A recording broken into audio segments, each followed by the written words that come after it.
All right, ladies and gentlemen, welcome back to the Athlete Artist Show. I am the artist, Kyle Forge, alongside the athlete, professional hockey player, Zach Boychuk.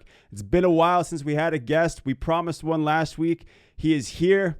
Ladies and gentlemen, the former general manager of the Danbury Trashers. You know him from the Netflix UNTOLD Crime and Penalties episode. He's the host of the Talkin Trash Podcast, founder of Ice Wars, entering a brand new partnership with BKFC. He's the new general manager of the Danbury Hat Tricks. Please welcome Mr. AJ Galante. Hey guys, thanks for having me, man. Appreciate it. Thanks for coming, man. We appreciate you.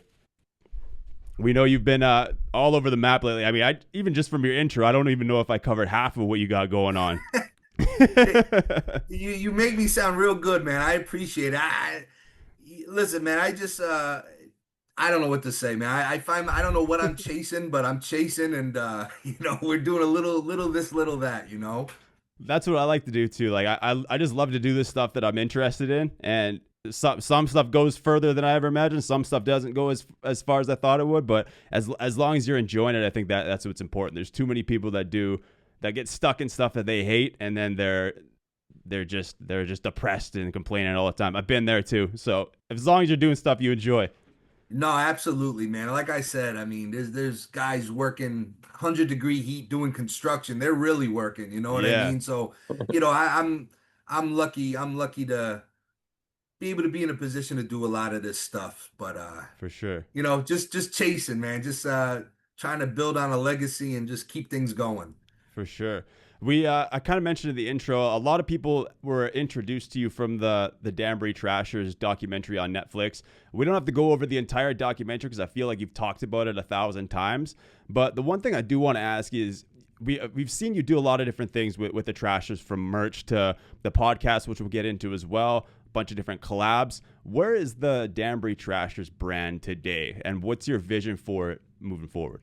It's a great question, man. I mean, the fact, like, it still blows me away. It's so humbling that we're talking about the Danbury Trashers in 2025. It's like, it's so crazy to me. And I feel a responsibility to, like you said, like, take this brand and the momentum from the documentary. And, look, it was a hockey team for 2 years.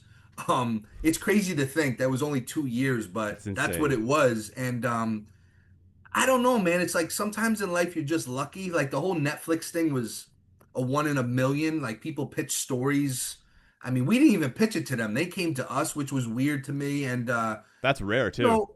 Yeah. And I mean, it's you got to get a little lucky at times, man. And we got lucky with the documentary. I'm blown away with how many people know of it to this day. And to me, the Trashers, at this point, I've been working on trying to make it like an adjective, right? Like, yes, it'll be known for a hockey team and this and that. But to me, what the Trashers stand for is more than hockey. It's underdog. It's, a gritty guy or girl. It's someone, fighting a battle. It could be anything, really. And, we're all Trashers in our own way. And, never did I envision, as a kid thinking, hey, you know what? In 20 years, we'll be trying to make this like a word, like an adjective, right? So it's like, but yeah, like as far as the brand goes, man, it's like, just like throwing as much to the wall as possible, man. I do a lot of like the fight reviews on Instagram, you know what I mean? Like with the Trasher brand, because people know the Trashers from the fights and all the craziness. But really, doing a lot of stuff with kids, and outside of hockey, like, I get so many requests to like name their baseball team the Trashers, or like basketball. So we're just trying to make it like a thing, you know what I mean? And it's just super humbling, man. And so many people, there's so many layers to the Trashers story. And it's always interesting to me when I talk to someone, or if someone reaches out to me, like what they got from the story. And the Netflix doc was only 70 minutes. I mean, there's so many things they couldn't cover. And right. Like I said, man, it's just humbling. Long story short, whatever I can do or the brand could do to help or uplift people, that's really what I'm into. Now, you talked about, you had an episode on Talkin Trash, your podcast with Ames, with Daniel Amesbury, for those listeners who maybe haven't seen our episodes with him. But your dad Jimmy was also on that episode. You guys mentioned that there was allegedly another Netflix series potentially coming out about Danbury. Is that true? Is that still in the works? Is that still on Netflix or a different network? It's it's crazy, man. It's like the Olympics. Every 4 years, something seems to like it just won't die, the story, for whatever, like, like the team ended in '06, and it's like every like 3 4 years, like something comes up. Like we're going on 4 years from the release of the documentary on Netflix. And yeah, there has been talks, like they were really, like, I think Netflix was even surprised with how, I guess, I don't know how many people have watched it. Like there's no like ratings or anything, but they're really interested in, there's been talks of like a scripted feature. There's been talks of like a series. It's crazy to me. I believe it when I see it. You know what I mean? I'm happy if nothing else came of this story, in terms of like media. I'm good with where it's at. I thought the documentary was really good. It'll be a tough one to top, but Yeah. the story just doesn't want to die. And it's like, yeah, there has been talks. Nothing set in stone yet, but there's been a lot of talks about it. So it'll be one of those things, man, where we just wake up, get a call, and be like, yeah, we're doing this, and Yeah. it'll be, we're off to the races again. But whatever they want to do, we're good with it, man. We'll make it happen. I know how What that. what actor would play your role if there was like a movie or a series, something like that? Well, listen, hopefully someone handsome, you know what I mean? Someone better looking than me, at least, you know what I mean? So, but that's the thing. Like a lot of, it's got to be a teenager, which is weird. Like Yeah. I don't know young actors that are out there like that. I'm not a big movie guy, so I don't know. Someone once told me, I don't know what, oh God, I'll be honest, I don't know the kid's name, but there's a show, and I'm not a big, like, dude, I just watch Yankee games and Seinfeld every day, so I don't really watch a lot of TV. But there's a show called Euphoria or something like that, I Oh yeah. think. Yeah. Yeah. Allegedly, there's a young kid. His name is like, it ends, it's weird. It's like WANNA. It's Wana or Warner or I don't Oh know. yeah. The boxer. Yeah, yeah, he's a boxer too. And Yeah. someone was like, that would be the perfect kid to play you as a teenager because he's young and this and that. I don't know him from a hole in the wall, but who knows, man? So, maybe with all these AI effects, they could get an older guy and just make him look young. Who knows? But Wanna it's Walton. Jay, we'll I see think it's, we'll see where it goes, man. yeah, that'd be dope. Like, yeah, a kid like that, or like someone in their early 20s that could play like a teenager, kind of like how Outer Banks did it. Like Chase Stokes Yeah. was 27 playing a 16-year-old. So like, as long as you have that look, yeah, you can play it. Someone said a few years ago, before the Netflix doc even came out, because like I'm still in Danbury, man. This is home, and like, before the Netflix documentary, like I really didn't want to talk about the Trashers anymore, and like Yeah, there was a lot, there's a lot of dark to that story too for my personal life, and it's like, for it's sure. funny. Someone told me, this was years ago. I don't know if I'd even want this, but someone was like, "Yo, Justin Bieber should play you. He likes hockey," and I'm just like, I don't know, man. He seems like a different type of cat, but hey, whoever who. As long as he's more handsome than me, I don't care who it is. He's got to be a good-looking guy. Who knows? That'd be pretty wild. I think Justin's done a little bit of acting too. Like he still looks young, so little bit of Exactly, makeup. yeah. Like make sure he's not wearing doesn't have the beard. Like because you didn't have a beard back then when you were 17. No. So It's we could wild see to it. think about, and it's like I said, the whole thing is. I joke, but like I said, the whole thing is so humbling to me that people like the story and this and that. So it's really cool. Yeah, it went mega viral, man. Even like outside of the hockey community, it went all throughout sports in general. I mean, like random people that I have never talked to about hockey or sports before, they're like, "Oh yeah, I've seen that documentary. Like that was insane." You mentioned like It, there were. Sorry, go ahead. no, I was gonna say you're right, man. It's like even to this day, like I'll get messages like, "We just discovered this doc. What the Yeah, hell? It's crazy." I don't know. It's just I don't know. It was just my life, so I don't look at it as that crazy. And it's sure. just like it's cool though, man. It's like people that like think it's I don't know. It's great, man. Because people don't. I mean, around here, I mean, people get the wrong impression. Like 20 years ago, we weren't like this jolly, fan-friendly team that everyone loved. A lot of people hated us, Yeah, and it was actually more negative than positive.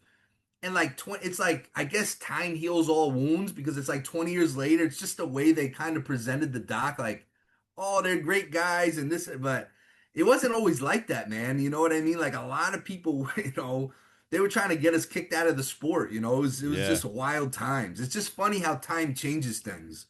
for sure. And you mentioned like there was some dark times, especially in your personal life with that, because obviously, like your father went to prison. Yeah. So how? And I think people, they look at the story and they're like, wow, that's such a crazy story. This is insane. Like, we love the Trashers, but I don't think they see it from your side of view. So like, how do you, when all this was coming out and like the show went viral, how do you separate the two from, hey, this was something that like I had to deal with at that time, but it's also like this story that other people are going to find it interesting. Well, you're right. I'm going to be 39 years old in 2 weeks, which is scary to me. But you know what I've learned in life is like every few years is like a chapter of your book in life, right? And it's Right. like those years of the Trashers. I mean, it's crazy. It's like you couldn't have drafted like two completely polar opposite feelings for me, because like I'm in college, right? I'm a freshman and sophomore in college during these times. I'm a kid running, doing my part in running a team. It wasn't just me, but a big part of it. But then, there's stuff that people don't even know about that's going on, that allegedly was going on or whatever. And it's like, it's weird, because it's like, it's just crazy, man. Because it's like there were so many good times, fun times, memorable times, especially with the Trashers and school and stuff like that. And then there's those dark times where it's like every story, it's got the arcs. So it's like Right. we shot up out of a cannon, and then it's like someone shot us down and we went down just as fast as we went up, man. It was no like ceremonial goodbye. It was just we woke up one day and there's the feds, and it's like, well, that's the end of that, I guess. So it's like, there wasn't like a ceremonial send off with the fans, like, hey guys, sorry we couldn't make this work. We love you. There wasn't fanfare. It was just people woke up and read in the newspaper that, that's the end. And never did I ever think 20 years later that people would even know who the Trashers were anymore. It was it's kind of weird. And so after everything happened, after the kind of team went under, for lack of a better term, or the feds put it under. We'll blame it. They'll blame the FBI. Blame the feds. Blame the FBI. Sure. Blame the FBI. You've talked. You've been open. You even mentioned it a couple minutes ago that you kind of lost your passion for hockey. Because you went from playing to having a knee injury to being a GM, so you were still involved in the sport, to this happening. So you kind of soured the taste of the sport for you for a lot of years. You're now stepping back into let me rewind before we get to Danbury. Ice Wars. After the documentary, you launched Ice Wars, which also makes this insane connection with you and Daniel Amesbury. A guy who blew up your phone for however many months trying to get onto this event, ends up winning the event, and now that results in a business partnership. What was the vision for Ice Wars originally, to how you kind of took a couple years off in between now, and there's copycat organizations, and now there's a giant partnership with BKFC, which, if people don't know what BKFC is, Bare Knuckle Fighting Championship, outside of the UFC, one of the bigger fight promotions in the world. So how do you go from, hey, I'm going to put a bunch of hockey players in helmets and MMA gloves, get them to fight each other in Canada because nowhere in the U.S. would sanction it, to now this massive global partnership? Dude, I wish I had, like, it's funny. I go on Instagram and, you go on Reels and you see all these guys like, let me give you the step-by-step of how to be a millionaire. You can start flipping houses tomorrow. I have no idea how we do this stuff. It's just one of those things, man, where it's really not the best business plan, but I swear to Christ, man, I just get up, I come to the gym, and I promise you, once a month, some weird idea comes, whether I think of it or someone from the outside, and we just do stuff. It's the weird. So, yes, we lost the Trashers in 2006. It was like a bad breakup. I say it all the time. It was like, I was done. It wasn't hockey's fault, right? I mean, hockey didn't do it, but the connection between hockey and everything that was going on in our personal lives, it was so close that I stopped watching the NHL. I didn't want to talk about the Trashers, you know. If you've watched Happy Gilmore 2 recently, it's kind of like the beginning. He wants nothing to do with golf, fuck golf, you know, excuse my language. And it's like, that's what it was like. And I want nothing to do with it. And, you know, throughout the years, agents, hey, we want to do a movie. We want to do this. I'm like, yeah, okay, sure. I mean, don't want to do it. And Netflix comes, like we just said, it kind of blew up, and we almost didn't do the Netflix doc, but we did it, blew up. And then I don't know, I think I was scared to death when it was coming out. Like the day before it came out, I was like, oh my God, why did we do this? Like it's just gonna open up a but it was different. You know, it actually was the reverse. I think because so much time had passed, I wasn't a kid anymore. Um, you know, my dad was out and, you know, we've all moved on and I don't know, people have connected with it. So it just, I started going back to the Danbury Arena, watching the hat tricks here and, you know, seeing familiar faces. And I don't know, I got that warm and fuzzy feeling again, start watching again, start watching. I'm a Devils fan, start watching the Devils. I'm looking for Scott Stevens. He's not there. I'm like, who the hell are these guys? You know, it was like I went to prison for 20 years. I don't know what the game of hockey's so different. And I don't mean that in a bad way. It's just different. And I'm like, I don't know. Next thing you know it, so Ice Wars, like 3 months after the doc came out, I was doing stuff with like WWE, which was my dream. I'm a wrestling guy, number Me one. too. Like wrestling comes above everything. Other than my family, wrestling is number two. I love pro wrestling ever since I was a little kid. Me too. And That's where I learned all my marketing. That's why yes, I it's talk the so much best. shit. That's why I'm like, that's half of my marketing mind comes from WWE. I got called by a guy, didn't know him from a hole in a wall. Hey, how you doing? I just saw this documentary and I've been trying to get this project off the ground for years and I can't do it. I'd like to talk to you about it. I'm like, all right, well, what's the project? He goes, hockey fights. And I go, well, what do you mean hockey fights? He goes, well, I know you like wrestling. I know you're in boxing business. Um, I know you know, the Trashers were crazy, you know, all this stuff. I said, picture organized hockey fights. I was like, holy shit. I was like, talk about like combining like all your favorite things almost into one thing. I'm like, I mean, I'll listen. I thought he was a little nuts. He drove to Danbury from Michigan and he pitched the idea. He's like, look, I guess they had done something in the early 2000s in Prince George in Canada. BC, I was just gonna bring that up. It didn't get huge fanfare, but they had some sort of proof of concept. Yeah. And he had been trying for 20, you know, for all these years. And he's like, I don't know. I just feel like you being part of this could push this to the next level with everything going on. I said, listen, man, this is unreal. I said, I'd love to do it. I said, all I ask, I said, I'm not looking for money. I said, I just want creative control. So if you give me creative control and let me cook a little bit, let's see what we can do. And so like the first step was, well, what are we going to call this thing? You know what I mean? And I'm like, so I was in New York City actually during Christmas time in 2021. And it just came like Ice Wars. I'm like, oh, that's sick. I was like, Ice Wars, you know, King of the Rink. I was like, this will be sick. And we announced it. And yeah, Daniel Amesbury, didn't know him from a hole in the wall. He was a pro hockey player when I was out, you know, and being depressed. I didn't care about hockey. I didn't know him. Hey, how you doing? You don't know me. My name's Daniel Amesbury. I got to be in this. I got to be in this. And, you know, we were getting a lot of messages and he just kept coming up. Ames to Barry is his Instagram. Ames to Barry. I'm like, who is this guy? So finally, I'm just like, here's my number. He called me like that.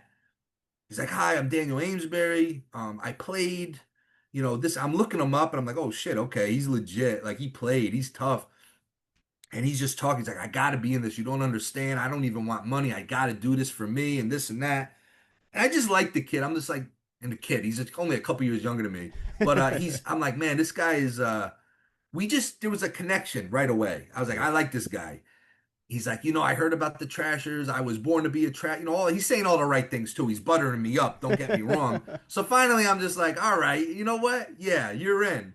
And it's funny at the time in 2022, we were doing tournament style, which looking back is insane. Yeah. So we had a heavyweight King of the Rink tournament where it was 8 guys.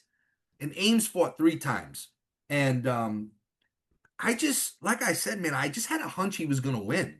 And I'm just like, this guy is for real. Like he quit his job. And by the way, if you won this a few years, I mean, he didn't receive life-changing money. He quit his job. He was in a union, I think. He had a good thing going and he quit.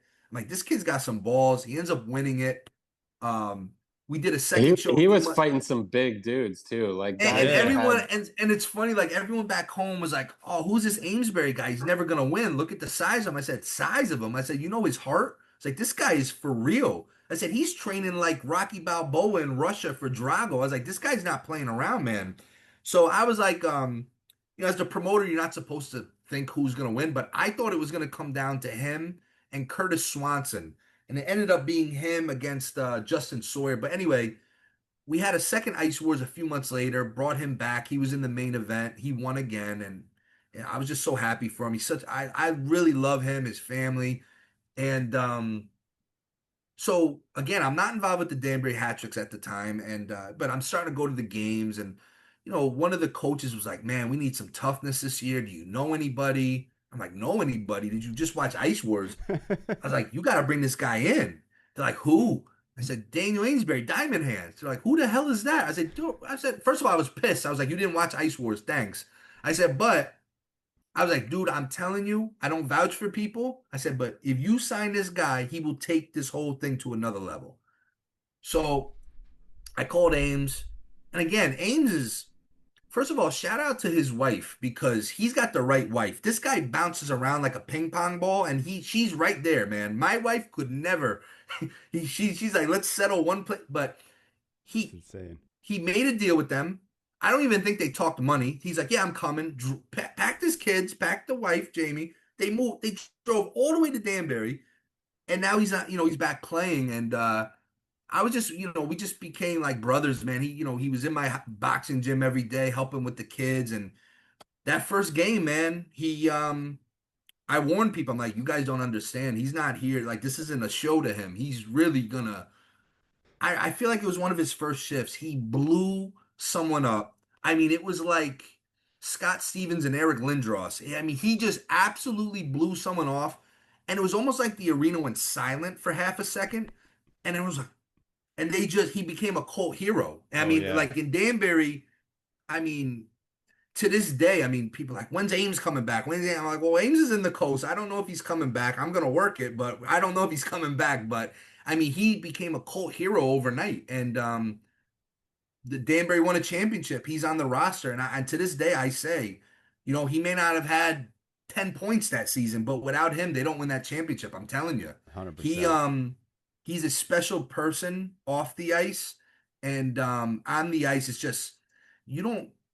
There's a few guys that it's like a guarantee you want on your team. He's that type of guy. I mean, he's just greatest locker room guy. He's the best. So I'm so happy to see where he's at now, and you know he's just got a little bit of, he's just got that, he always talks about the universe and like put Yeah. it in the universe thing. I'm not really like that, but he's going to find his way to an AHL game. It could be one game, but he's going to find his way. I don't know how, but he's going to do it. And it'll be a proud moment to, I think so too. to play like a very minor role in helping this resurgence. I'm just so proud of him.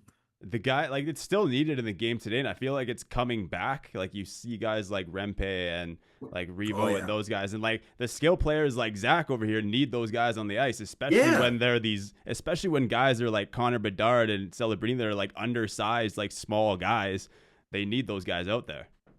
Like Zach, how much better do you feel on the ice? Zach could say it better than me. I mean, he plays high level high. I mean, I went to high school, played. I didn't make it past high school, but even in high school, all I wanted to do was hit people, right? And guys would just feel like a sense of I tell people, look, if you live in a bad neighborhood, anything can happen. But would you rather have a security system or not? You know what I'm saying? And it's like it's common sense, but the game is a lot different in that, and I'm sure Zach could attest to it. Like guys have to produce now. Lineups have, the rosters have shrunk, and frankly, just having the guy at the end of the bench that maybe is gonna play a minute and a half, they gotta be able to produce as well. But yeah, I mean, I remember Brent Gretzky, said to me he had Brad Wingfield on his line, And he's like, I've never felt so good in my whole career playing with this. Brad's like a friggin' vending machine on skates. You know what I mean? Like he felt no one was even gonna poke check Brent. You know what I'm saying? And times have changed, but those things in my mind, it will never like that security blanket. Like it'll never be extinct in my opinion. Yeah, I think the Florida Panthers are bringing that kind of brand back a little bit. Obviously, they have a bunch of guys that can really play too, but then you look at Four Nations, like all the fights between U.S. and Canada, like it's still going to be a part of the game, and it's good to see guys like Ames, work his way up, and thanks to you, got a reintroduction back into a league, and then every year seems to be getting better and better. And yeah, I could see him in an AHL Yeah, game one day. it's I feel it. It's gonna happen, man. I just feel it, and I know like it'll be such a proud moment. I just root for him, and he's just a guy, like you said, and you hit it on the head. Four Nations, right? I had more people text me that first 9 seconds of that U.S. Canada game. I had more people text me that night that never watched hockey in their life. Like, oh my God, did you see that? Now, don't get me wrong. People get the wrong idea about me. People think I'm all about the fighting, and I'm not. I just like hard-nosed hockey. And Right.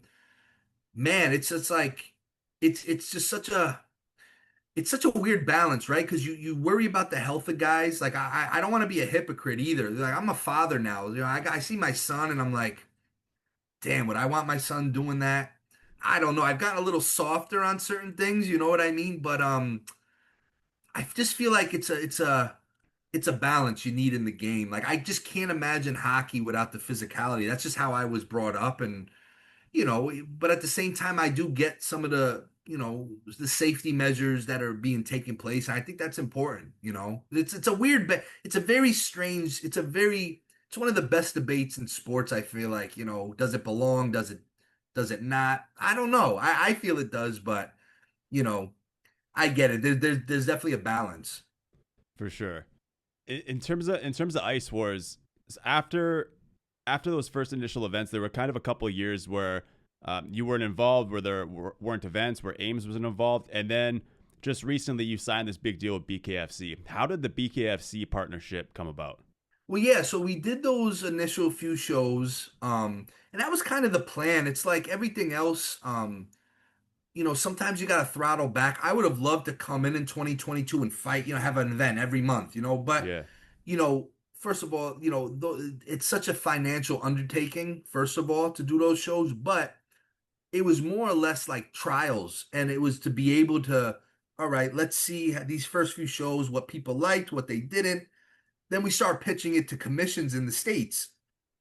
Like, hey, would you consider sanctioning this? We'd love to come to your state. We'd love to come to the city. In the beginning, a lot of people were apprehensive. Oh no, this is crazy. And then almost during that layoff, BKFC is now kind of planted their flag and they've blown up. I mean, yeah, huge. honestly, I'm not biased, but I could see them overtaking UFC one day because it's kind of like it's I'll be very blunt. When I first heard about BKFC, because I'm in a boxing gym, I got a lot of guys here, regional fights in BKFC. They were contacting some of our fighters, and I'm like, yo, you guys are nuts, man. That's crazy. BKFC, like, no. I was like, I give Dave Feldman a lot of credit. He stuck with it because I didn't think they were gonna make it. I was like, I didn't think society was ready for BKFC. It's Yeah, brutal. yeah, Um, but they have, and they've blown up. And just like I said with the Trashers, maybe somewhere down the line they've hit a couple little lucky jackpots, but they're moving, and it kind of gave us a little bit of motivation to keep going with Ice Wars. Because to me, if you could sanction that, you could sanction almost just about everything. Then you got like Power Slap. These guys are slapping the shit out of each other yeah. for no reason. Like Power Slap's I'm like, wild. yo, if these guys can do it, why not Ice Wars? And it kind of like, like everything else in life, even as a player, Zach's probably like, I'm, have good games, bad games. You start wondering, am I good? Am I shit? You go through, and I'm like, this will never blow up or no.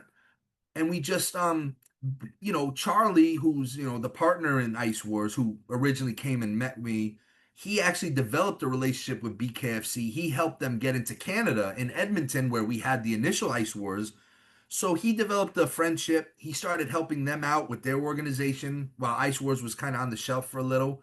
And next thing you know, BKFC kind of took an interest. And, as they're growing, naturally they're looking for more things in their portfolio or under their umbrella. And they saw a fit with us. And yeah, they've been lending a hand a lot, especially on the back end, being able to pick their brain on things, how to make things better. Um, they were really the ones that suggested we stop doing tournament style, which I believe is the right move. And they're helping us with sanctioning. So with their assistance, hopefully Ice Wars, or the sport of professional hockey fights, can get into different territories. And I even have an idea, which I promise when it becomes public, I'll come back to explain more to you guys. Like, I have another idea for Ice Wars, kind of like a different version of it. So we're cooking, man. We'll see. Something's gonna stick eventually. But listen, Ice Wars, it's not everyone's cup of tea. I'll be honest with you, it's a niche market. Not every, it's not like, do I believe Ice Wars is gonna be the next UFC? No. But Ice Wars, I believe there's an audience. I believe, and we've only had in total 5 shows. I mean, we're young. We're in the infant stages of this thing, and it's gonna keep going. But yeah, man, I mean, I believe there's an audience for it. I believe the boys love it. You know what I mean? The boys are like, listen, I'm getting like a lot, Ames. Like, a lot of guys are getting rejuvenated. Like the guy who just fought in Edmonton in the main event, he actually lost. He just got signed in the Federal Hockey League. That guy would have never had a shot, to be honest with you. Very minor junior career. Like, he would have never got looks if it wasn't for Ice Wars. So, for me, it's not just about Ice Wars growing and making all this money. For me, it's giving guys an opportunity to shine and be able to show, this guy's got some balls on him. Like, let's bring him in. Let's kick the tires and give him a shot. Does BKFC, did they purchase like equity in Ice Wars, or did you guys license Ice Wars to BKFC, or how does that? To be very honest with you, it's more or less it's more or less like Dave Feldman, who owns BKFC, is on the board of Ice Wars now, right? Okay. So he obviously gave the okay to add BKFC into the name. He's very hands-on in the back end of stuff.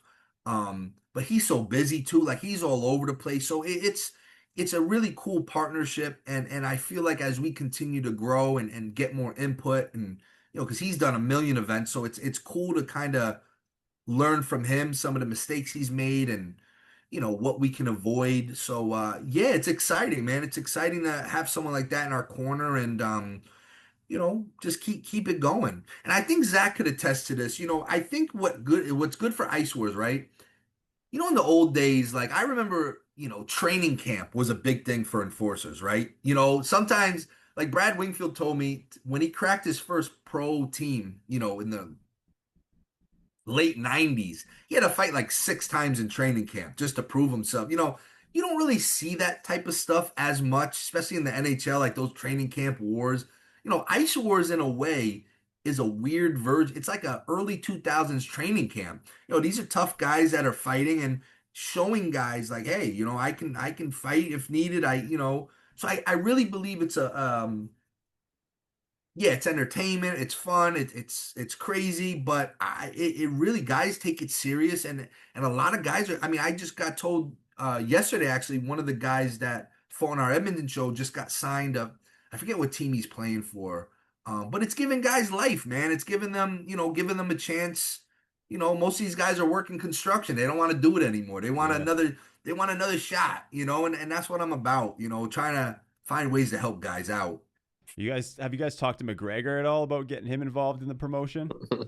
Oh, we haven't. I personally haven't. I know obviously he knows about it, obviously, but who knows, man? If we continue to grow and the numbers start, let's get him some skating lessons. Let's send him with Zach and learn to skate a little bit, and let's put him in there, man. That's one thing about fighters. I've been around fighters my whole life, and there's something about fighting. It doesn't matter if you're fighting on scaffolding or in a ring. Like, guys just want to try it. Like Ames. like Ames scares me because if they came out with like a bullfighting promotion, meaning like guys are on bulls but fighting each other, he would want to do it. He's skadoots, you know what I mean? Like he wants to fight. Like if they came out with like fighting in armor, like he'll fight. Like he just it's a challenge for him.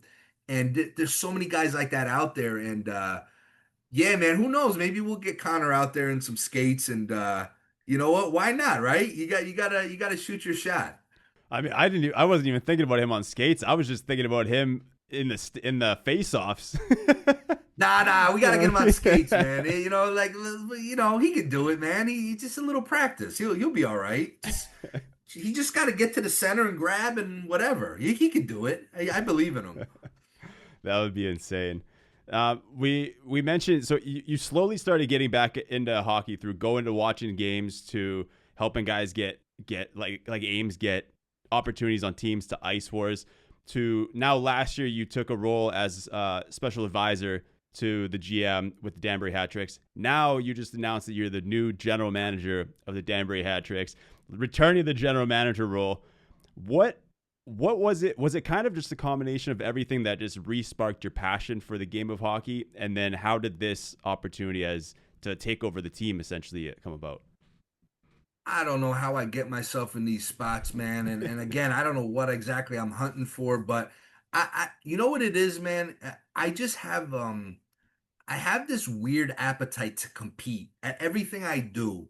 Like my family, like growing up, you couldn't play a board game without there being a major issue. Like, you know what I mean? Like we're competitive. Like I want to win by any means. Like I can't lose. And the thing that always drove me, I'll be very blunt and honest, was a lot of people never felt I deserved the shot with the Trashers, which frankly I didn't. I was given an opportunity by my dad. I didn't earn it. I didn't have to interview for it. I just basically got told, "Hey, you're doing it. It is what it is." You know what I mean? But what drives me is my dad's the same way. It's just the DNA. Like I've never won a championship. I've never won a hockey playing, advising. I've never won a boxing, like a world title with a boxer. Like I need to win something. And like a lot of people are like, "Yo, you listen, I have one in life. I have a beautiful wife. I have two great kids. I've won in life, but from a competitive standpoint, I haven't won anything." And I have a chip on my shoulder, man. Like I have to win.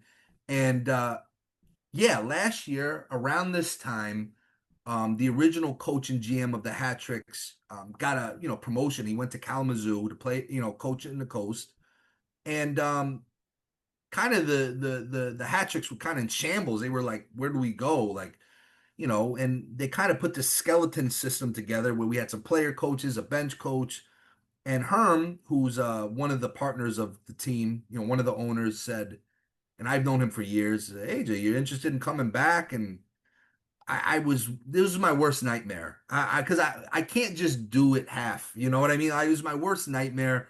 And I'm just like, "Yeah, what do you want me to do?" And he's like, "You could just be an advisor, come." And so I kind of sat back last year and watched and learned how it is now and learned the league, the federal league. And, then it's like, I want to do more. So now I'm recruiting, I'm doing this, I'm doing that. And listen, next thing you know, we had we lost in the first round of the playoffs, and they wanted to rebuild, and it was just there. And I was just like, I'll be honest, I really didn't want to do it. I was on the fence. The day before it was announced, like I really didn't want to do it. I'm like,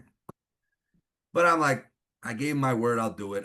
It's just like the Trashers. I want to back out of telling my dad I would do it. So here we are. We're back. I'm looking at my whiteboard. I got my little friggin' I can't do things on the computer. Now everyone's got like spreadsheets. Like I got like the board. You know what I mean? Like I need a board. And I kept seeing you look over there. I was like, what is he looking at? Yeah, man, it's the board. I'm thinking to myself, like, all right, free agents, trades, and it's like, look, it's just in my, I just have this weird, I don't know why, I just have this weird sense of responsibility to Danbury hockey, man. I don't know why. I mean, I'm not looking to move up. I'm not looking to get promoted, go to the coast, go to the America. I don't care. I'm a Danbury guy. It's where I'm from. I'm not leaving.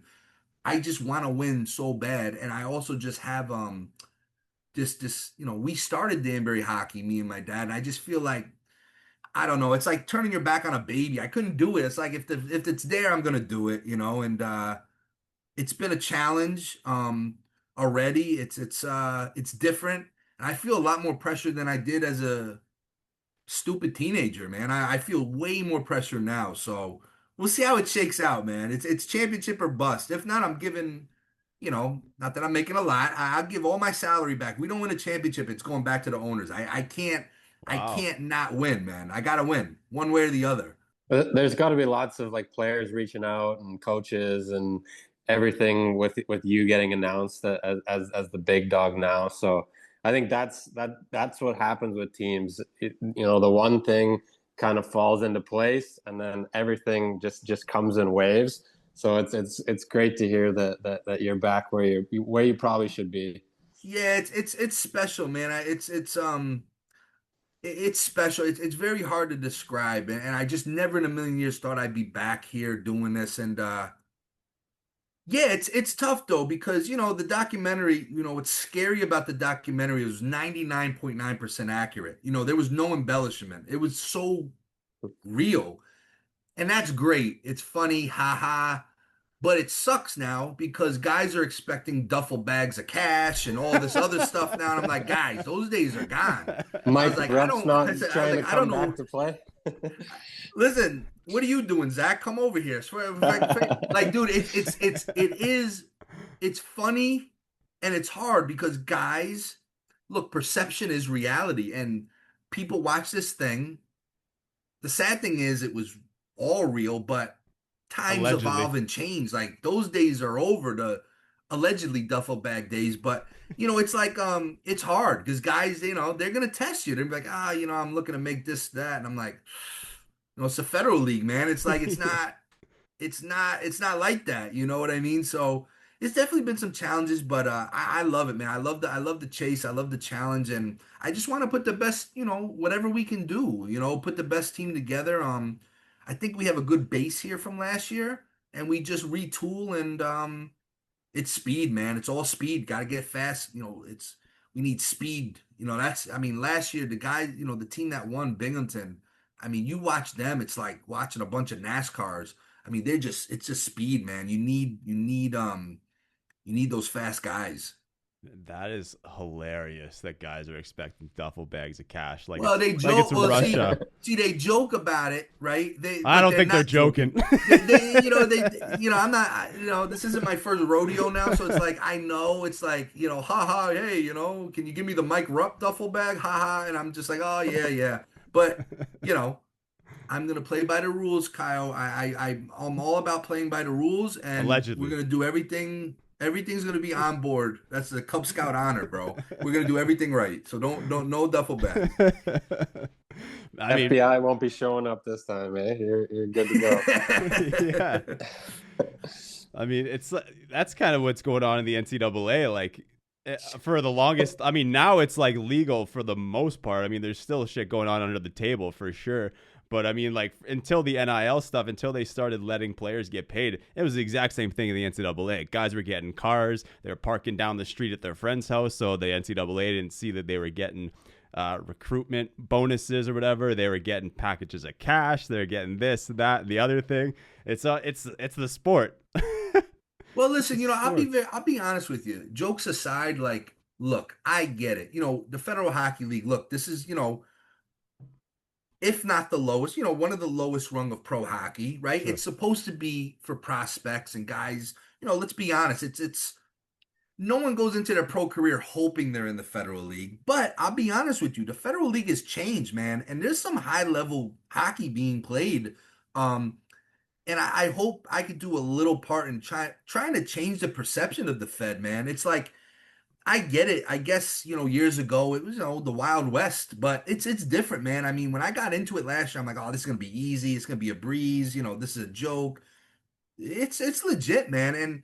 But I will say, I get it. It's a business, but, I do believe, like, look, if owners can pay extra, let them pay extra. That's guys deserve it, man. You got to take care of your product. I don't like, even in the Trasher days, like, I don't feel the need like there should be all this secretive, shadowy stuff to get guys a friggin' ham sandwich, bro. You know what I mean? These guys are making, if an owner can do it, I don't see why. And I get it. There's got to be, competitive balance. But look, if you can't hang, you can't hang. You know what I mean? Like get some more financing or something. You know what I mean? I just believe you should be able to take care of your guys as best as you can. You know what I mean? That's just me.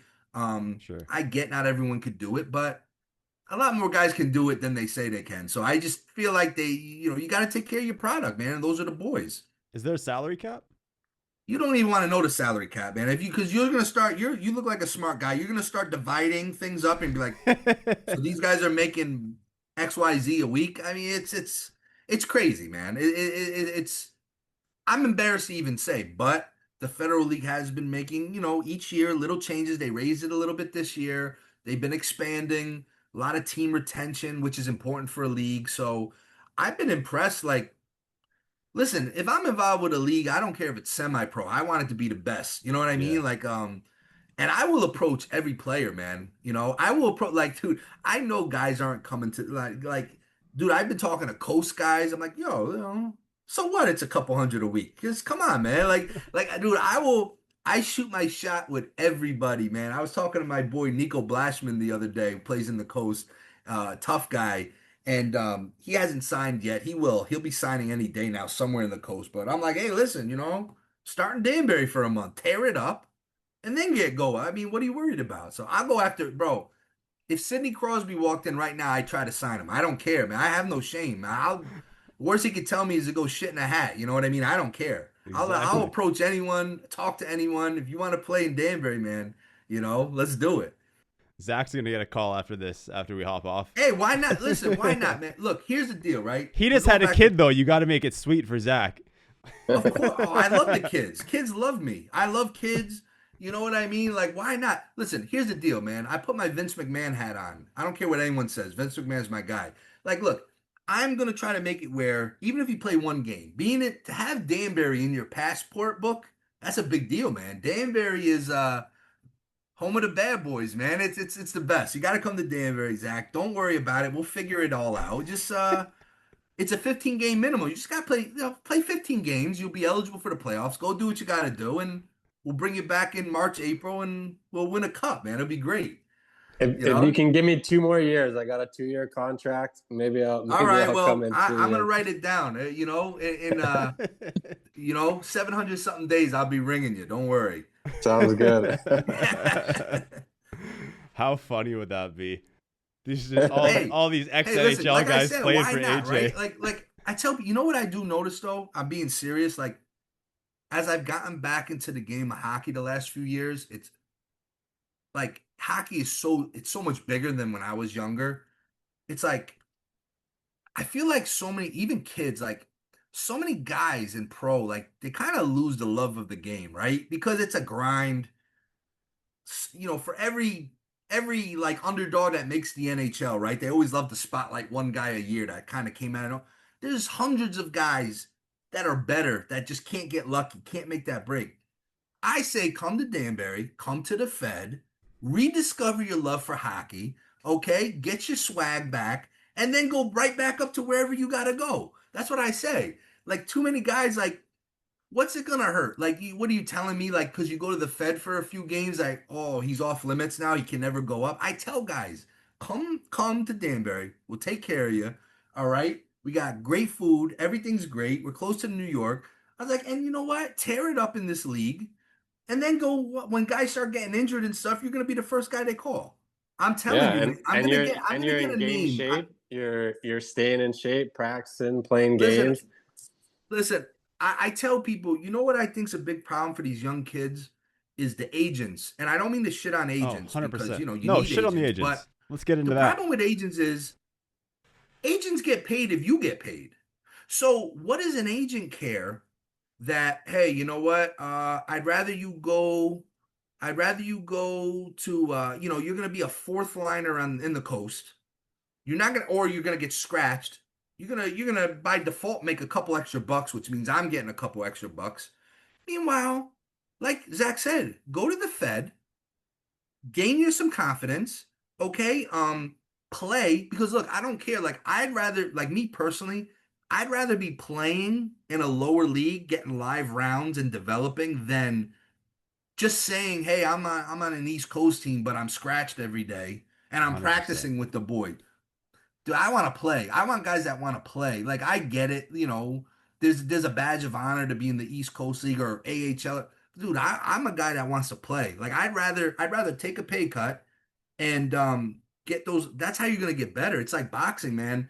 If you're not sparring good competition, what do you care? I don't care how good you hit the bag. That's practice, man. Like you got to get in there. You got to stay active. So I joke about it, but I'm also very serious. Like I've been talking to a couple of young kids and graduated college or out of juniors, talented guys. And they're getting sniffed all over by the coast and SP. Hey, you're gonna come to camp and this. I said, guys, you do whatever you got to do. I want what's best for you. But understand this, man. Would you rather start your career here, play in a really cool city, right? Place with a lot of legacy, get live rounds in, right? I'm gonna promote the shit out of you. Um, and then move up, or would you rather just start here and you get a false sense of who you are sometimes too? You know what I Yeah. mean? A lot of these guys sign and you're scrap, but you still kind of like it's very hard to explain. I don't know. I just think agents sometimes they don't really have the best intentions. And I know that because I'm in the world of boxing, I'm a manager. I'm kind of like an agent and I see it. It's like, most guys don't get paid unless their client gets paid and they don't care if they put their client in a shitty situation that they know, hey, he's not going to play, but hey, he's going to get paid a little bit and I'm going to get paid a little bit. You know what I mean? It's oxymoronic. It's the same thing in juniors with advisors. Family advisors take an upfront fee from a family. Half the time they don't know what they're talking about. There are good advisors out there, but there's a lot of terrible ones. One I'm going to put on blast. They're called Visionary Sports. They're the worst advising firm, if you even want to call them that, in Canada. But they take an upfront fee, and then there's advisors that'll take back ends from teams that will send them players, even Yeah. if it's not the right opportunity for the player. Like, why are you going to play in that league when you're going to play on the third line when you could play in this league when you're already a star? You've been there for 2 years. You're getting over a point per game. You're already committed to an NCAA school, or you're getting looked at. Why would you leave and go over there to play less minutes when the NCAA schools are going to be like, oh, you're not even playing anymore. We're not going to commit you. You know what I think, and maybe Zach could attest to it because he's played at the highest level, but I feel like, especially in this day and age, 2025, right? With all the technology, with social media, with everything, if you're good, you're going to be found one way or the other. Now, it 100%. may take a little longer.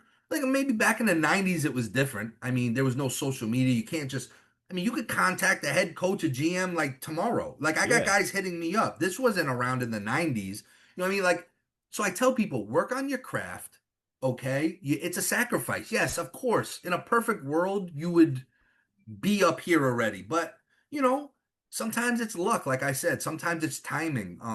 Work on your craft and elevate, man. You know what I mean? I tell guys this all the time. I'm like, look, this day and age, they will find you. If you're averaging a point per game, I don't care if you're playing in friggin' Bozeman, Montana or Timbuktu, they're gonna find you, bro. One way or 100%. the other, they will find you. So I tell the young kids all the time, obviously I'm biased. I want all the best to come to Danbury, but don't look down on a league just because it's, not marketed, as the premier minor league system. Just go do your thing, grind it out, and they'll find you, man. You mentioned on Instagram the other day that you were thinking about starting to advise players as well in the junior levels and youth. Are you going to start doing that, or are you focused So, on Danbury right now? so yeah, man. I mean, when I say youth player, like here's the other thing that's really scary to me. Like, bro, I played in-house hockey growing up. I didn't play travel. There wasn't AAA teams where I'm from. Yeah, I mean, I played, it was fun, whatever. We go to high school and that's that. I mean, I got back involved. I talked to a lot of, so many coaches, hey, can you talk to the team, pump them up when they come to, dude, these kids are stressed out. Bro, I went to a tournament like 2 weeks ago here. A team from out of town, hey, it would be cool if you met them. I'm like, yeah, of course. I love meeting the kids. These kids were like 10. I go in there. these kids look like they smoked 2 packs of cigarettes before they even got there. Stressed out, bro. Like they're like, it's almost like this is the game. You know, NHL scouts are watching you. Like what you do in this 10U game it's going on your permanent record, dude. These kids are like, I don't know, man. So like when I say advisory, like what I mean is not, guys in the null or junior. I'm talking youth. I Okay. feel like today, like I feel like advising parents. A lot of parents they just buy into all this. Yeah. Oh, I just spent $5,000 this month on skills camp, uh, a deacon camp, this camp, uh, um, no stick on the ice camp. I mean, they're racking up these. I'm like, dude, what you need to do is cut back on it. Let the kid play video games one weekend. You know what I'm trying to say? Let him be a kid, dude. It's crazy, man. And it's like for me, I feel like young kids, like the mental aspect now. Like I've seen a lot in life, hockey, off of hockey. I feel like kids, you could sit them down in this office and be like, yo, what's going on? What do you want to do? And then there's a way to like help the parents because a lot of parents don't know. They're listening to, like you said, there's a lot of sharks out there. Oh, your kid, if he's not paying 10 grand to be on this team, you can kiss college goodbye. And Yeah. they're like, okay, here's a check. I mean, people don't know. I feel like you got to help. Everyone talks about growing the game, but the thing is, the game is growing so fast. These kids aren't artificial intelligence. They're going to burn out. So as far like you want to grow the game, you got to slow things down a little bit because these kids want to have fun too.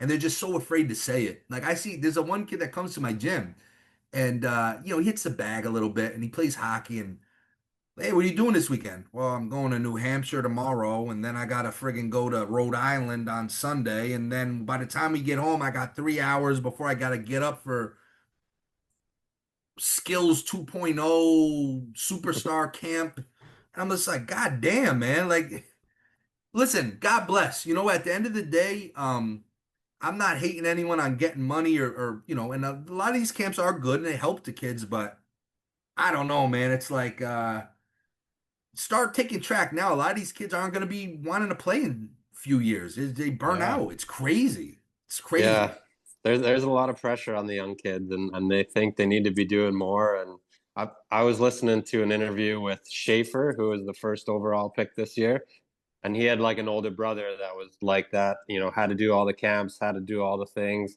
and he's a younger brother. And then at some point, his dad just kind of said, like, take a little time off in the summer. Even if it's not on the ice, you can go rollerblade, you can go outside, do something different, play another sport. And you could see how it worked out for him. He ended up being the first overall pick. So Well, Yeah. it's like everything else in life, you got to give yourself a chance to miss it. You know what I mean? Like you don't know what you have till it's gone. So like you said, take a couple months off and then see if, like in boxing terms, right? When I started this gym 10 years ago, there was a young kid from Connecticut, not from my gym, but would come to the gym to train or spar here or there. Kid was 13 years old. He had 150 amateur fights. They were like, he's the next big thing. That's Next big insane thing. at 13. This kid, I said, this kid's burning out. He's not going to go pro. He ended up quitting at 17, and God bless him, went to trade school. He's a plumber now. And God bless, he's going to make a lot more money as a plumber than a boxer. But my point is, they were pushing this kid. I told one of the coaches, I'm like, that kid Diego's not going pro. You know that, right? No, he's going to do it. I'm telling you, that kid is burning out. You could see it in his face, and so yeah, I'd love to try to help anyway. I'm not looking to steal from people money, but I know I can help because I feel like that's missing in youth sports, not just hockey, like everything. I just feel like there's got to be like a different type of approach to advising people. Yeah. No, 100%, man. 150 fights at 13 is insane. There's pro Bro. fighters that don't even have 13 amateur fights. And the thing is, that doesn't count all the sparring rounds. You know what I mean? Like all the sparring that goes in. And I'm Yeah. like, this kid is miserable. And it was boxers the is same hard thing. sparring too. And it's the same thing as hockey, like boxing. For a lot of times, you got to travel for some good sparring. So it's like, oh, what are you doing this weekend, Diego? Oh, I'm going to Philadelphia to spar. Then I'm going home, and then I got to go to New York. And it's like, these kids are they're stressed, Yeah. man. And it's like it shouldn't be this way. No, that especially in boxing, like that's insane. But I see junior players like that were super super talented all the time. Like they just lose the love of the game, and they probably could have gone to the NCAA. Probably not the NHL, but they could have gone to the NCAA or, I mean, Canadian university leagues is changing now, but to go on and play in Europe and make good living in Europe after that, and they're like, yeah, I'm done. Like I lost the love of the game. It's sad too because I see it a lot, man. It's especially in boxing. There's so many like father-son teams. Yeah. You know what I mean? And I can't tell you how many relationships I've seen deteriorate over a stupid sport like boxing. Yep. And I know it happens in hockey and other places. It's like it's a shame because it's not supposed to be that way. You know what I mean? And I just feel like youth sports, there has to be a level of realism now. Like, hey, listen, yes, we want your son to make the NHL. That would be a great story. That would be unbelievable. But let's be real. Let's concentrate on what is he doing next week, next year. Let's just chill out. Yeah. But who knows? What do I know? I mean, I'm in a dirty office right now. I'm not the greatest business guy. So other guys know what they're doing. But I just love kids. I've always want to help, and I just feel like there's something there that I could do, and not just me. I want to develop guys that use Zach as an example. Guys play at the highest level, like be able to talk to these kids. Like, listen, this is how it really is. Like, relax. Take a breath. Because a lot of these guys that are making all this money in these youth circuits and they've never gone anywhere. First thing I say is like, well, what has this guy done? You know what I'm saying? And it's like they don't think. It's like just because someone's loud and aggressive and has a good video on social media doesn't mean they know what they're doing. You know what I'm saying? Like, what has he really done? You know what I'm trying to say? So yeah, I don't know. It's tough, but I think it's just another way to try to give back. How old's your son? Is he getting any interest yet? My son is going to be 3 in 2 months, love of my life, and my daughter just turned 4 months. My son, he's starting to understand a little bit. He comes to the game sometimes, the hat tricks, and I'm not gonna push him. If he wants to get on skates, we'll talk. But I'm not. Like Ames had his son Wes like in skates at like 3 months old. I feel like, what I mean? Like me, I got soft, man. Fatherhood changed me a lot. Like I got real soft, and I'm just like, I don't want him to. If he wants to do hockey, great, but I don't ever want him to feel like he's in a shadow. You know what I mean? Between me and my dad and the Trashers shit. I want him to go to golf. Let him learn to golf. You know what I mean? That's a great living there. So we'll see what happens. But it's funny. Life is funny how you evolve one way or the other. I've gotten a little soft with my kids, and especially my son. He's just he's the love of my life. But I am pushing him to pro wrestling. He definitely could be a WWE superstar right now. I mean, he's got to have at least 9 concussions in his life. I mean, he bangs his head. But I push him to wrestling. That I will do. That's hilarious, man. Man, I could sit here and talk to you all day. We might have to do a part 2 at some point too, especially once you get rolling with the project you mentioned before that you can't say too much about yet. That'll be sooner than later too, and we definitely got to touch base. And even something, Kyle, you've kind of helped me and Ames kind of start pushing some other stuff with the brands and stuff. There's a lot of stuff in the shoot. Can you talk about that? I was gonna bring it up, but I wasn't sure if there was. Yeah, absolutely. Because I know, because I don't know what you guys have discussed after like I kind of made the connection. Like we pop in the group chat every now and then, but like I just kind of like left that guys to you. I know Ames signed to Death Row Hockey with Snoop Dogg and Kevin Barkey, which is unreal. What are you guys working on something else with the Trashers with the Bad Boys Club, or what's kind of going on there? Yeah, man. We first of all, thanks to you, man. You really, I don't forget who connects the dots, man. You've been a huge help with this, and I mean, look, I grew up listening to Snoop and me too, Tupac and all that, and like Death Row. That's as trasher as it gets. I guess we could use that as an adjective. And yeah, man, we've been discussing. Some merch collab, but also other things. Kevin, obviously, he has a love for hockey, and he kind of has the same mindset as me and Ames and yourself. Like, how do we push the game? Like, how do we do the street hockey thing? How do we, so we're working on a lot of stuff, and it would be an absolute honor. I wouldn't expect anything in return. I don't need a post or anything, but to know Snoop Dogg has a Trasher jersey would be a bucket list type of thing for me. So, and I'm not expecting anything in return. I don't want anything, but just to know in my mind, there's a lot of high level people with Trasher jerseys that people don't even know about. It's like a sport to me. Knowing XYZ has a jersey is hilarious to me. You know what I mean? And but yeah, man, it's a lot of things coming, and yeah, I'd love to get back, especially when we sign Zach to Danbury soon. You know, one day we'll actually do it live on the show, and he'll hold up a hat trick, you know, put on a hat trick. It's gonna happen one day, not anytime soon, but one day it's gonna happen. 700 days, right? Hey, listen, like a prisoner, man. I'm gonna start putting a tally on the wall, like 1, 2. We'll get there. That's awesome. I keep sending Kevin decks of different ideas I have. I'm like, he's gonna block me soon. Like, I'm like, he's just gonna stop answering me. Who's that, Kevin? Kevin, yeah. Nah, man. Like, Kevin, I just have so many ideas for stuff. But that's what it is, man. It's like my mind is a blender, and it's just like, you know, I tell myself, like, you know, in baseball, if you hit 300, you're going to the Hall of Fame. So if only one idea out of 3 work, so it's like, dude, it's just like I can't stop. And I like connecting with people like you and guys who have that, like, when you find guys that are nutty enough that just don't stop and you combine them, it actually slows things. Like me and Ames is yin and yang. Like, he's an absolute maniac, and I know I could rein him in. And then there's times where it's the other way around. Like, I was venting to him like 2 weeks ago. I was hot about something, and he was like, you know, Mr. Zen, and, you know, talked me off the ledge. So when you meet people with like-mindedness, you know, it works, you know. So For sure. yeah, man, yeah, it's great, man. Keep shooting ideas, man. That's how things are formed. You should see some of the things Zach says to me when I throw ideas at him. Like, hey, Chucky, like, you just think I'm nuts half the time we're talking. Sometimes I have to, just zen them down a little bit. But... No, that's good though. That's good because you know what? It's you need that calming influence too, man. It's you know, but no, that's great, man. It's been fun, man. Ever since this documentary, it really changed my life, and in a good way.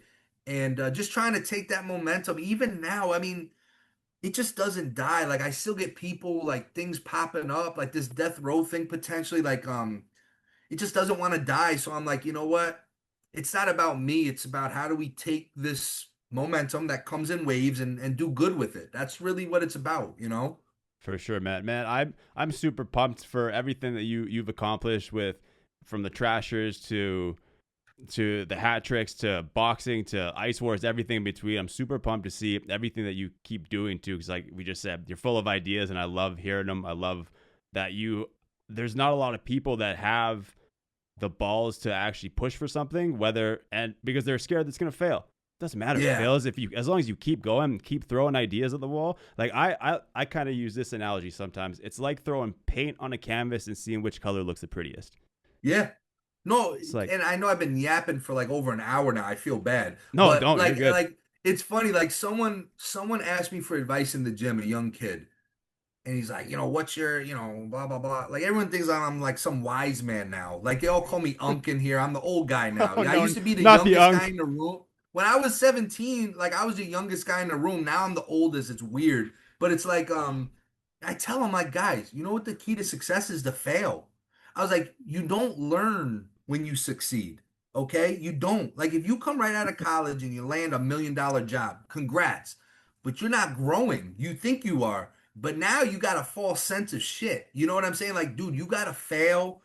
I was like, you know, you guys think this Netflix documentary, like, I live some extravagant life, dude. I'm like, I'm the most boring guy you know. All I think about is, like, work, and it's bad, but it's like, I can't. Like, dude, it's just never enough. You know what I mean? You got to keep pushing, and you're right, man. Fail, because, like I said, man. I mean, I was actually, you know, there's an NHL player. You know, he played for the Red Wings a little bit. You know, he lives in Connecticut. This guy named Adam Ernie. I don't know if you know him, Zach. A kid. He's from Connecticut. He, you know, hasn't been a veteran in the NHL, but he played in the Wolfpack last year in Hartford. I reached out to him, like, bro, come to Danbury. I forget the Rangers. I'm a Devil fan. Who cares? He's like, nah, I can't do that. I said, why? I'll go, look, the worst they could tell you is, go shit in a hat, AJ, and then that's it. You know what I mean? But you got to shoot your shot, man. You know what I mean? And just go for it. I'm not saying you got to have a radical thing every day because then you're screwed. But Yeah. Just go for it, man. Life's short, life's long. You got to just do it, man. Just keep throwing punches and bunches. You got to take the chances. Don't be afraid to ask questions too. Like I'll throw random emails or cold emails to people that are like way, way up here. And sometimes they respond. Sometimes I'm like, okay, well, eventually someday they'll know who I am. So it's like, no, bro, listen, it's funny. Again, when the doc came out, I got all these podcast requests. Now I'm not a podcast guy. I mean, we have a podcast. I didn't understand, like, bro, this is how out of the loop I've been in life. Like, I thought every podcast that reached out to me was like a big podcast, right? I accepted, no joke, every single request and people are like, oh, you're going to make the story stale. And I'm like, I don't care. What do I care? There was a kid, 13 years old, I didn't know he was 13 years old. He reached out to me. Hey, for class, I got a YouTube channel, this and that. All right. No joke. A week before I did Spittin' Chicklets, Spittin' Chicklets, all the hoopla, right? Next week, I'm doing a show. The kid's got 3 subscribers. He's a 13-year-old kid. He was nervous. I love that kid. I got more joy being on that kid's podcast than, Pat McAfee, Spittin' Chicklets. That's cool. But that little kid, who knows? Maybe he's the next big guy. Yeah. You know what I'm saying? And it's like, if for like a minute I was an important person in his life, he probably forgot who I am by now. But if for 1 minute I was an important guy to him, why not? Yeah, I don't care. Like, I had all these like agents and like agencies like, hey, we want to represent you, set you up with it. Why? It's like, listen, that's my problem. I never say no, which is a problem. But dude, I'll do it if someone's that important. If that helps their resume, then who cares, man? I'll never forget. I'm gonna look that kid up now. He's got to be like 20 now, But that's awesome, it was cute, man. He's a young kid trying to do something. I don't care. That's cool, man. And like that shows the drive from that kid too, not being afraid to ask. Like I learned that again. I know we keep going on here, but like 15, like when I had my first amateur fight, like I was out in town, like walking into pizza shops, asking them to sponsor me. I'm like, hey, will you give me a couple $100 to throw your logo on my gear? Like that, just like, and some said yes, some said no. And like that sparked my marketing mind where it's like, oh, I can do this shit. All you got to do is take chances and ask. Closed mouths don't get fed, man. You just got to go. Exactly. And I thought it was funny when you said you're getting called Unk now, because I just turned 30 and like I used to be the young up and comer, and now I'm like, oh shit, I'm 30 now. Now I'm, man. But 30. now I gotta find the young up and comers and make sure they don't make the same mistakes that I did. The problem with me is I have this stupid documentary poster on the wall here, and I'm 17, and it's like, I'm not 17. I still got the hair. It's going gray, but I still have the hair, which is good. I'm losing mine. But I'm old, man. You're lucky you have the hair, man. I'm losing mine. It's creeping back. It's thinning in the back. Chucky's got the hair too. I'm like, what is going on with me? I need to go to Turkey or something soon. But hey, man, things are getting easier, man. Don't worry. They'll have that going in the States any day now. You'll be all right. For sure. Awesome. Chucky, is there anything else you want to cover? No, we want to thank you for coming on. Obviously, we're gonna keep tabs with you, see how the season goes and how the rest of your career keeps evolving. But thanks a lot for coming on. No, anytime. I really enjoyed it. You guys are gentlemen. Anytime, man. I really appreciate the opportunity.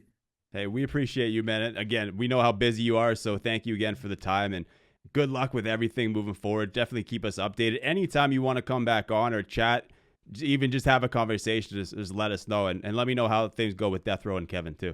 Absolutely, man. We'll be in touch. Appreciate you guys. For sure, man. All right. Thank you, everybody. We'll see you next week.